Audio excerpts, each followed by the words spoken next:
प्रभु यीशु मसीह के मधुर नाम से आप सभी को मेरा जय मसीह की। क्या आप आज का टॉपिक देखें?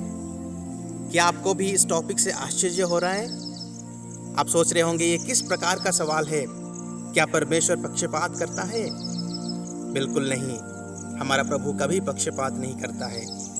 परंतु नया नियम का एक भाग पढ़कर मुझे भी आश्चर्य लगा था, और ये भाग पढ़कर कोई भी साधारण सा व्यक्ति सोचेगा परमेश्वर कैसे पक्षपात कर सकता है। हम जानते हैं कि परमेश्वर हम सभी को बराबर प्रेम करता है। मसीह होने के नाते हमें अपनी विश्वास की बचाव करना आनी चाहिए। आज मैं उस भाग से चर्चा करना चाहता हूँ। आइए हम लूका रचित सुसमाचार उसका पहला अध्याय निकालें। यहाँ हम दो घटनाओं को देखेंगे और उनका तुलना करेंगे। पहला घटना आयत 11 से 22 तक। यहाँ स्वर्गदूत गैब्रियल जकरिया के पास आकर सुसमाचार देते हैं। जकरिया का एक पुत्र जन्म लेगा। यहाँ गैब्रियल यूहन्ना बपतिस्मा देने वाले के बारे में कह रहे हैं, परंतु जकरिया ये विश्वास नहीं कर पाए क्योंकि वो एक वृद्ध व्यक्ति थे। इसलिए उसकी सच्चाई के बारे में सवाल करने लगे। तब गैब्रियल ने कहा कि जब तक वो पुत्र नहीं देखेगा तब तक जकरिया बोल नहीं सकेंगे। ये एक दंड के जैसा था। इसके बाद क्या हुआ आप लोग सब जानते हैं। दूसरा घटना आयत 26 से 38 तक। यहाँ स्वर्गदूत गैब्रियल मरियम के पास आते हैं और एक सुसमाचार देते हैं। वो एक पुत्र को जन्म देगी जो मसीहा कहलाएगा। वो यीशु के बारे में कह रहा था। यहाँ पर मरियम भी विश्वास नहीं कर पाई क्योंकि वो एक कुंवारी थी। वो भी गैब्रियल से सवाल करती है, ये कैसे संभव होगा? परंतु गैब्रियल कहता है, परमेश्वर का आत्मा तुम पर होगी। अब इन दोनों घटना को हम तुलना करते हैं। इन दोनों घटनाओं में क्या समानता है? पहला, उन दोनों के पास स्वर्गदूत आता है। उन दोनों नहीं भयभीत हो जाते हैं। तीसरा, उन दोनों के पास सुसमाचार आता है जो कि उनके बच्चे जन्म लेंगे। और चौथा, उन दोनों ने ही विश्वास नहीं किए। परंतु यहाँ गौर करने वाली एक बात है, सब कुछ समान हुआ, परंतु जकरिया को दंड मिला जबकि मरियम को आशीर्वाद मिला। इसलिए मैं आज का टॉपिक ये रखा, क्या परमेश्वर पक्षपात करता है? मुझे पता नहीं आप लोगों में से कितने लोग ये सोचा है या नहीं। कोई भी सोचने वाला ये जरूर सोचेंगे, और ये बिल्कुल सच है कि हमारा परमेश्वर कभी पक्षपात नहीं करता है। जकरिया को दंड मिलने का कुछ कारण है। हम इस मैसेज में वो अध्ययन करने जा रहे हैं। मुख्यतः दो कारण था जिसके लिए जकरिया को दंड मिला। पहला कारण, पुराने नियम में जकरिया के लिए एक उदाहरण है जहां एक बुजुर्ग व्यक्ति को लड़का हुआ था। वो अब्राहम थे जो 100 साल उम्र के थे।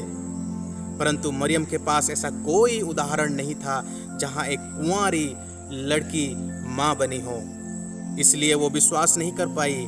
जकरिया अब्राहम के बारे में जानते थे, फिर भी वो स्वर्गदूत के बातों का संदेह किए, इसलिए उनको दंड मिला। इतिहास को कभी नज़रअंदाज मत कीजिए, चाहे ये बाइबल का इतिहास हो या अपनी ज़िंदगी का इतिहास हो, क्योंकि कल जो हुआ था वो आज के लिए तैयारी था, और आज जो हो रहा है वो कल के लिए तैयारी है। जो हम कल किए थे वो हमारा आज को प्रभावित करेगा, और आज हम जो कर रहे हैं वो हमारा कल को प्रभावित करेगा। इसलिए बीते कल की बात से हमें सीखना है, उसे भूलना नहीं चाहिए। जकरिया इतिहास को भूल गए। अगर आप इतिहास को भूल जाएंगे तो जकरिया के जैसा आपको भी दंड मिलेगा। यीशु इतिहास को कभी नज़रअंदाज नहीं किए। वो हमेशा बाइबल का और अपने इतिहास को सम्मान देते हुए कार्य किए। तो हम क्यों इतिहास को नज़रअंदाज करें? दूसरा कारण, जकरिया शास्त्रों को अध्ययन किए थे परंतु मरियम नहीं किए थे। जकरिया एक याजक थे और मरियम एक साधारण विश्वासी थी। जकरिया शास्त्रों को सीखने के बावजूद स्वर्गदूत के बातों का संदेह किए, इसीलिए उनको दंड मिला। क्या आप एक बाइबल के शिक्षक हैं या पास्टर है या एक सच्चा विश्वासी है? आप पवित्र बाइबल को अच्छे से जानते हैं, इसलिए आपको ज़्यादा पूछा जाएगा। जिसको ज़्यादा दिया गया है उसे ज़्यादा मांगा जाएगा। याकूब 3:1 कहता है, उपदेशकों का और भी शक्ति से न्याय किया जाएगा, क्योंकि उन्हें ज़्यादा दिया गया है। अगर आपके पास बड़ा डिग्री है तो सावधान रहे। अगर आपके पास बड़ा कलीसिया है तो सावधान रहे। अगर आप बाइबल के एक बड़े शिक्षक हैं तो सावधान रहे। आपको ज़्यादा शक्ति से न्याय किया जाएगा। आप जो सीखे हैं अगर आप उसे इस्तेमाल नहीं करते तो आपको दंड मिल सकता है। यीशु मसीह सबसे बड़ा शिक्षक है। उनके ज़िंदगी में कोई दाग नहीं था, क्योंकि वो हमारे लिए एक उदाहरण के रूप में अपने ज़िंदगी को रखा है। ये जकरिया को दंड मिलने का दूसरा कारण था।